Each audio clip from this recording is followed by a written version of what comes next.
5 years ago, I could not have had this conversation with you because talking about it would have made me break down.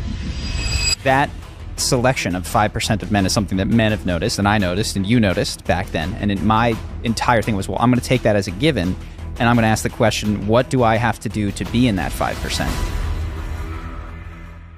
Wanted to chat with you, since you've spent so much time with women, about what you've learned from women that would be valuable to men, since my audience is mostly men. So how much time and what have you been doing in the women's dating world? I've been working with predominantly women in their love lives for 17 years. I started in London with very small groups of people, and I started making YouTube videos at 19, which was, you know, going back 17 years now. And that was, I came back 6 months later to learn, to my surprise, that people were actually watching them. I wasn't like some story of someone being consistent and like just, I wish I was. I was the same story. Yeah. I would have loved it. If I was consistent, man, it would have been unbelievable. But I wasn't smart enough to like double down on what was working. I went, oh, this is good. It's like people watched them. And then I stopped again for a while. But like I would release these videos that were predominantly aimed at women in the beginning, but that, you know, my channel has over 500 million views, and it's actually a lot more guys watching now, big gay following, like it's just kind of, oh, interesting. Yeah. Like and actually more and more these days, we're trying to ungender things. Not, you know, we still have programs designed for women. I still have a retreat that is exclusively women every year, but more and more the front-facing kind of content that I'm putting out there, it's so universal. Yeah. And there's so many guys that enjoy it that there's a part of me that's like, I don't want them to think it's not, like I'm going out of my way to make it not for them, because if it didn't help them, it would make no sense to me, because it's all helped me. Like everything that I talk about is stuff that at one point or another I have like used or it's benefited me. So I think it's very, very universal. I'm reminded, I was going to ask you, and I would love to hear about things that you've learned from that men can do. But what I've learned that women can do from watching your stuff is stuff that like girlfriends, when I was not very committed, brought to our relationship. And so I remember watching your videos and realizing that a girl that I had been with had very much, what is it, like the sweet and sour thing? Oh, the bliss point. Yeah, that I'll let you take it, but she did it really well. And I've seen women miss long either way. And yeah, go ahead and tell this one. There's a food industry term called the bliss point that describes the optimal level of, you know, salty and sweet that makes something moreish. You know, if you think like kettle corn, you know, or, you know, I don't know, like that peanut butter and jelly thing, that the exact right level that makes you just keep wanting more of something and not really realize you're full. And I realized like, oh, there's a bliss point to communication. There's a optimal level of like, for want of a better term, like salty and sweet that makes you irresistible and makes someone keep wanting more of you. You know, I think people get this wrong on both sides. So what do you mean by like salty and sweet in this context? Like, I could tell you how she expressed it in the relationship. Oh, I'd be fascinated to hear. I think, for example, you could be a guy and be so sweet that you never have any standards. You don't stick up for yourself. You really want somebody, so you kind of let them walk all over you. And at a certain point, it's like that sweetness has, you know, you've overdone it. It's become a mutation.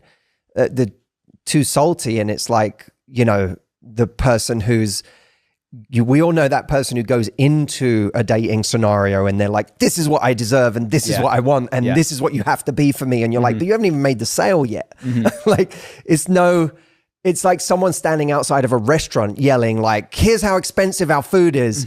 And they haven't even like shown you the pictures yet or made you want the thing. So there's like an optimal level of communication where you communicate, you know, that for example, you may not want to go home with someone yet, but you communicate that you find them sexy and that, like, you know, I have no doubt that would be really fun between us. it's just a little fast for me. Yeah. You know, that's a nice like bliss point thing, because it's like, I'm showing you a standard that I don't want to go there yet, but there's no lack of sweetness. Like I'm still giving you all of the elements that make this an exciting conversation, not just like a put you in your place conversation that makes you never want to try again because this like went so horrible. That's how dare you insinuate, or well, who do you think I am? Yeah, like what kind of person do you think I am? Or, you know, it's like I think people miss that a lot, where either, and I can relate to this, you know, it's you're either being so wanting to please someone in life that you go too far and you end up getting taken advantage of, or not coming across as very attractive in the process. Or, you know, you're putting your foot down, or you're learning how to have standards, and you go a bit too far and you forget that, hey, charm, attraction, warmth, like these things, generosity of spirit, these things matter. And I think it's I've watched it be a very common thing over the last 17 years that when people adopt standards, when we're not used to calibrating something, in the beginning, it's very common for people to swing too far. And I actually think that's part of a natural process of, you know, if we're not used to standing up for ourselves, boundaries, we don't know, you know, we could pick fights over nothing. We can stand up for ourselves in ways that are abrasive. We cannot, we're finding our feet. But I don't think anyone should be harsh on themselves about that, because I think that's a natural part of, like, you have to sometimes go over the line to realize, like, oh, okay, so it's more in here. It's not all the way over here. Yeah. And you had, I realized she like used these, like there were several phrases that were right in that pocket of firm boundary, communicated without anger or aggression, or you have to, or I'm not going to stand for, like with that edge. And I think, like you said, naturally over the course of life, you have to develop that. But if you can just crib someone's phrases to start things, it can be very helpful. And I definitely got a couple of those early on in the relationship. It's so funny. I've had more than a couple of guy friends text me being like, you were the reason that, like, just something just ended. Yeah. Which is, I remember, I do for the best times. For the best. I had this like fucking hussy, but also I was like, what am I going to do? This is not, I watched the videos and I was like, this is appropriate. I think that it was a weird life for a while, because I think I was the disconnect as well for me at points in my life was, I was guilty of the behaviors that I was warning against, and for, you know, warning women against. And, you know, I went through long periods of my love life where I really didn't know how to make myself happy. I was searching in ways that they hurt me, but a lot of the time they hurt other people more, and left me like no closer to feeling any peace or happiness or satisfaction, just not, like, kind of a bit scary, because I was like, I don't know how to be happy in this area of my life. I remember like when I thought about my evolution, I never related to, when people were like, are you in a relationship? I always heard that question as being, I always didn't like it. Partly because some of those times that I was asked, I wasn't in a relationship, but partly I didn't like the insinuation that was like the barometer of whether I really knew what I was talking about. But that was also because I was in a time in my life where I didn't necessarily see that as any kind of barometer for my success. I you know, when I first started out, my big thing that I got known for was helping women create opportunities in their love life. Yeah.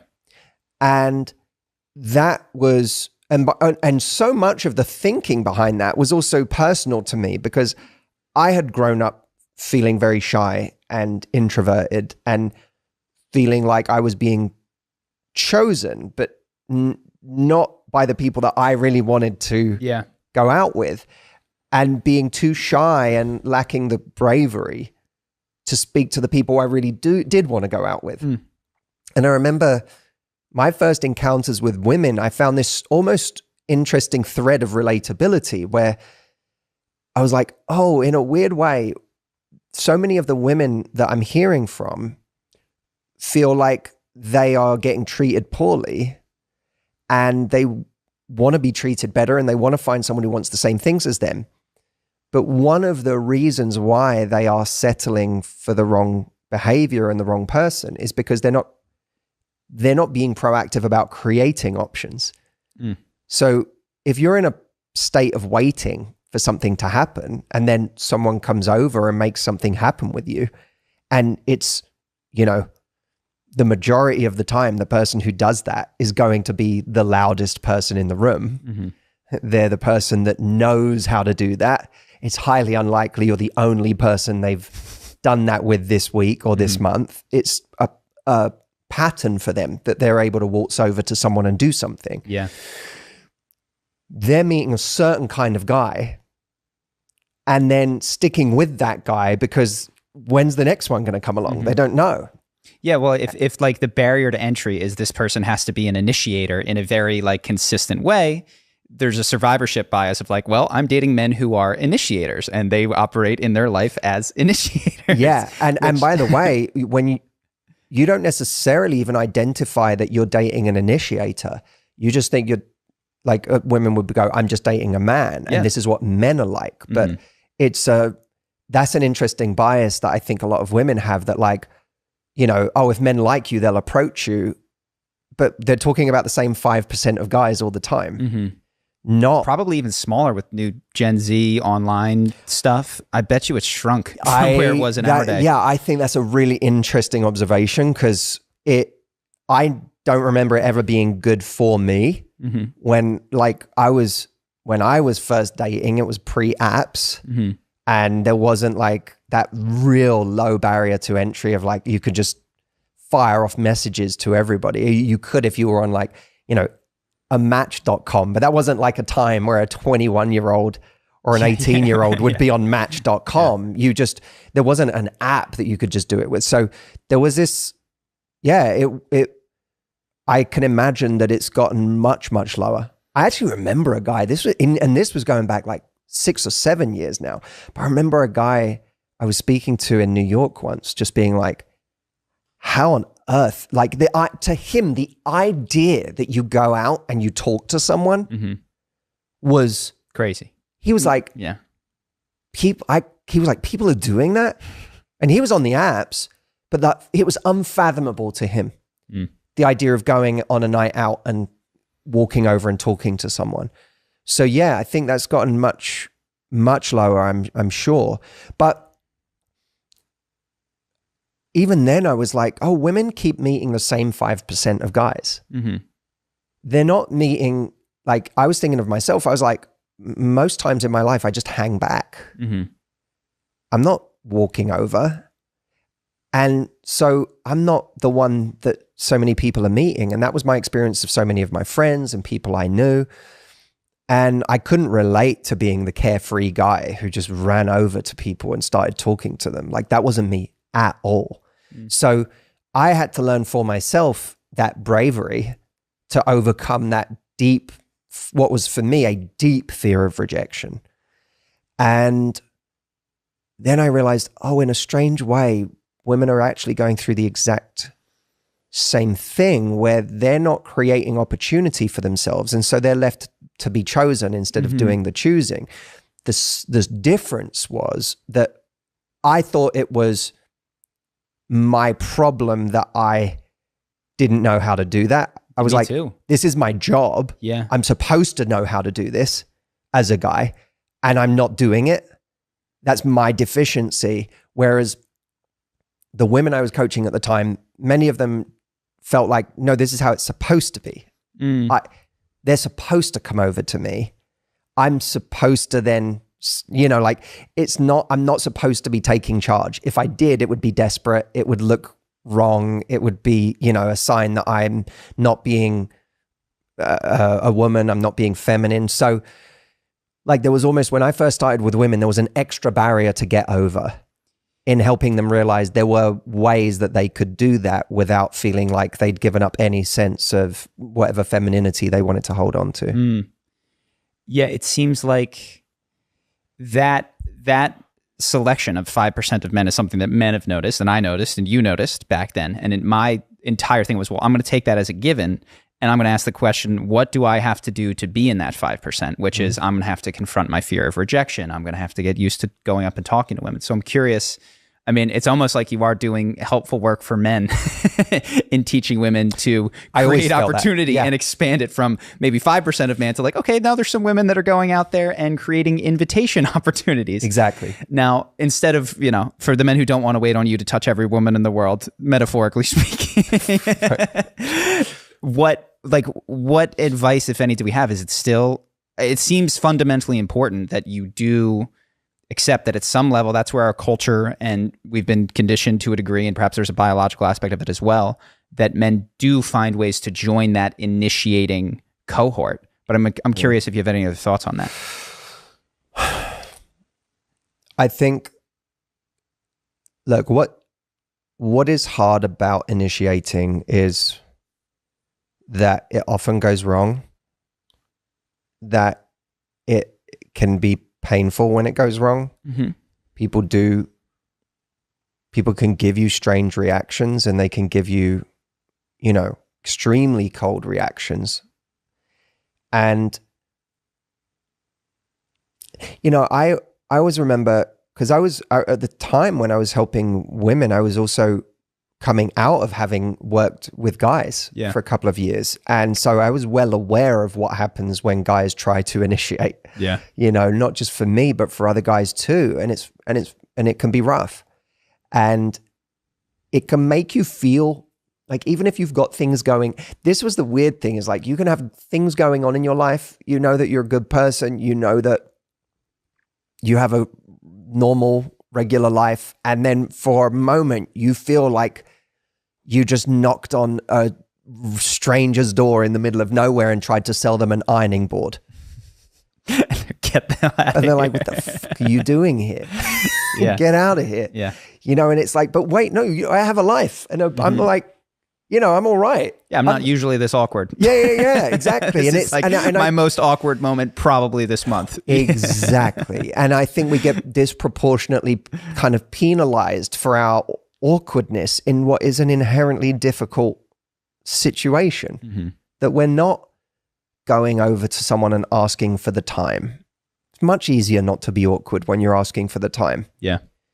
But that was how I started myself, and with other people, was like, there is this baseline fear of social encounter for some people that asking for the time is weird. So let's just start with asking random things like, what's a good restaurant to go to around here? What's a bar that would be fun to check out tonight? And see if with someone that you're not even attracted to, a guy, or it could be, anyone of any age, what are the feelings of social discomfort that come up in that conversation, and start there and ramp up to like the uber experience of rejection, which is someone I'm attracted to when I'm making my interest in them more directly clear. Yeah, that's so interesting, because I used to take people through an exercise where I would get them to go and ask for the time, and then like almost like ramp up in very tiny layers from there.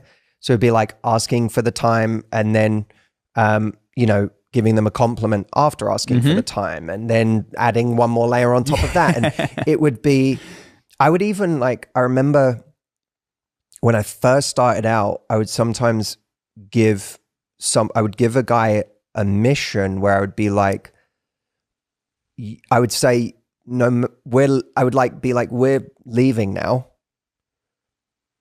So you have to do one more thing, but you're not allowed to get this person's number. It's not allowed to go anywhere. I just want you to pay a very authentic compliment to this person. And start by saying, hey, me and my friends are leaving. Before we leave, I just wanted to tell you this, and give them a very authentic compliment. But by the way, nothing can happen from it, so don't worry about it. And it was so interesting, like that when I gave them permission to stop thinking, that even when I forbade them from getting something. Yeah, I was like, you're not allowed, nothing's allowed to happen here. I don't want to, can't come and tell me that you got someone's number or that it went somewhere. I literally just want you to give an authentic compliment, and then we're going. Yeah.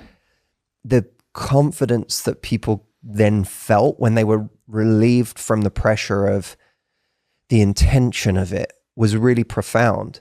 I love that. And so, and I realized, God, how much of my own fear just always came from this